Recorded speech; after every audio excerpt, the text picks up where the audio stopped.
Hi, how are you today? We're going to be addressing the question, is atheism immoral?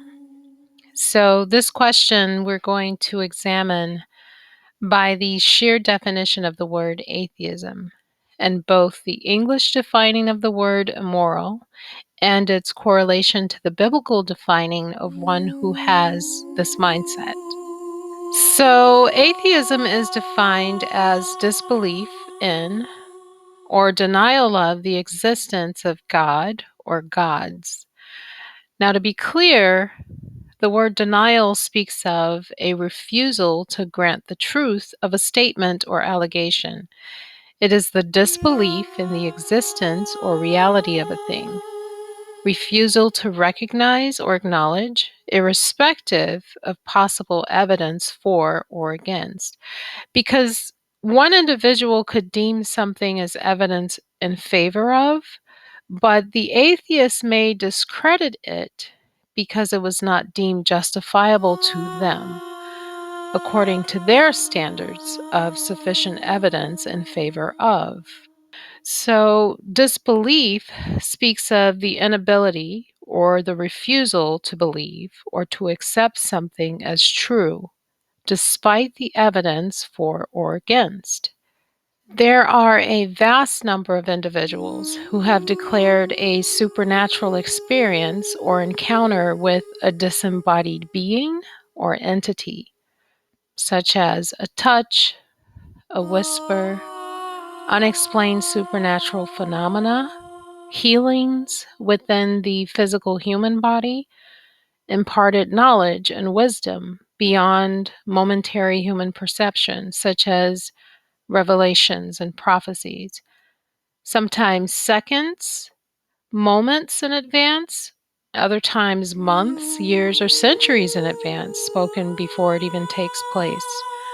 Now, there are also experiences that defy the natural perception and the logic of the human mind, such as psychokinesis, phenomena that appear to contradict physical laws and suggest the possibility of causation by mental processes, haunted houses, and objects that many have visibly, undeniably observed as disembodied spirits or ghosts, if you will, myself included.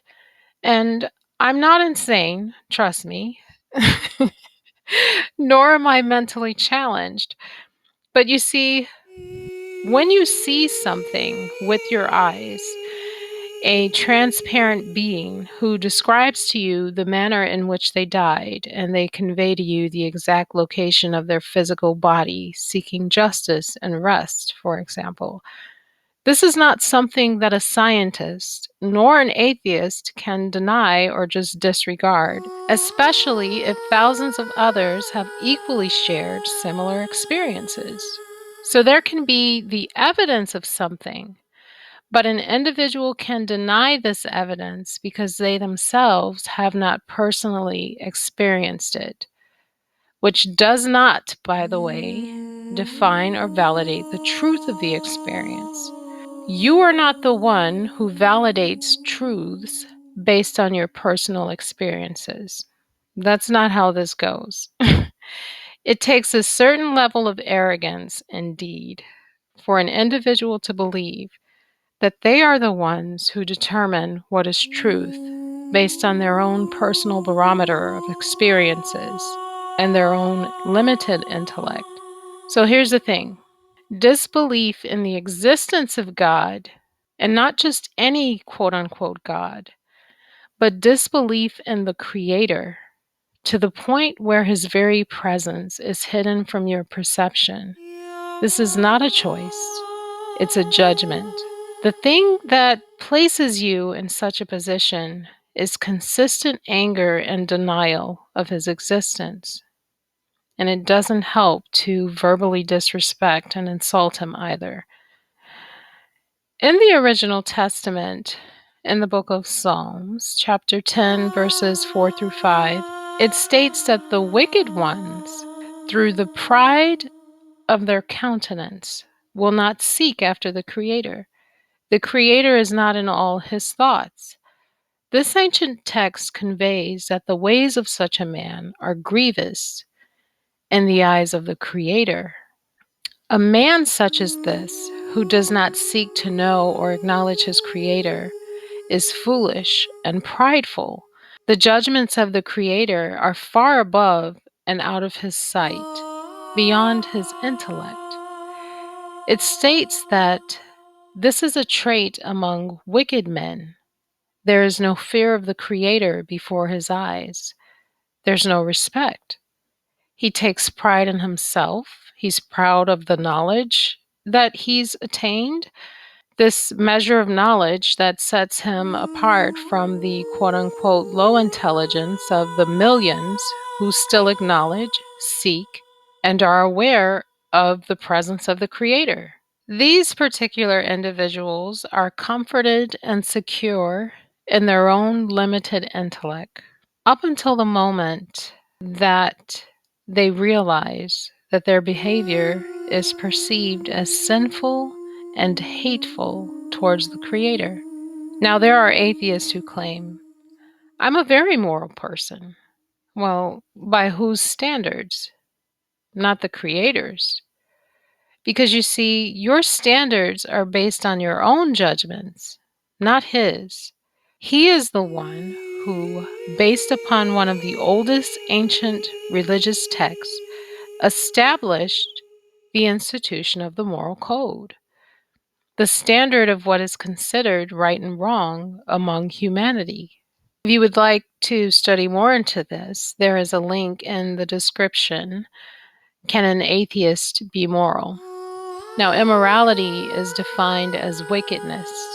To be wicked is one who is evil or morally bad, sinful.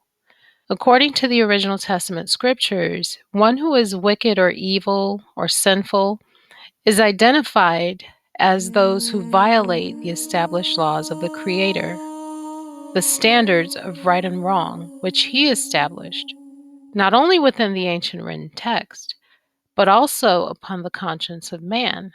The ancient scriptures document that there are no atheists that do what is right. They are corrupt and have done abominable sin. It clearly states that there is not one that doeth good. Now you may say to me, "Oh, Meeka, I don't believe that. I've seen some atheists do some pretty amazing things, feeding the hungry, great new advancements in technology to ease the suffering of mankind. They're accepting and loving of everyone, defending the cause of humanity. But the ancient scriptures say, there is none that doeth good. Not in the eyes of man, but in the eyes of God. Their quote unquote good deeds, done in favor of men and unto themselves, is vain. It's polluted by their hatred and denial of the Creator. The scriptures convey that the Creator detests the way of the wicked. Their quote unquote sacrifice or acts of charitable deeds for the benefit of mankind is actually rooted in selfishness, first and foremost for the benefit of themselves, those they love, and then society, but never centered upon the giver of all life in due respect and honor. There is never a concern about the possible thoughts of the Creator concerning a matter. No seeking the one who established the laws and order governing right and wrong behavior. Just the acknowledgement of their own judgments based upon their limited intelligence and experiences. This is a huge insult and disrespect. Is it immoral? Is it wicked for the atheist to completely deny and disrespect his Maker, the one who gave him life? Absolutely. The Creator hates all workers of iniquity, even if they possess a great deal of knowledge concerning His creation, or even if they help His creation. He is not accepting of those who dishonor and disrespect His authority and rulership as King over all the earth.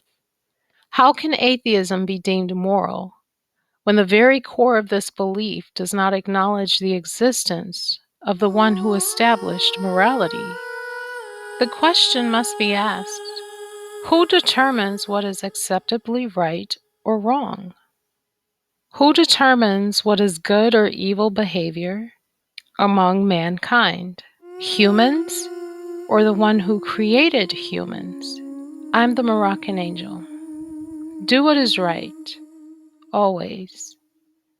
It matters.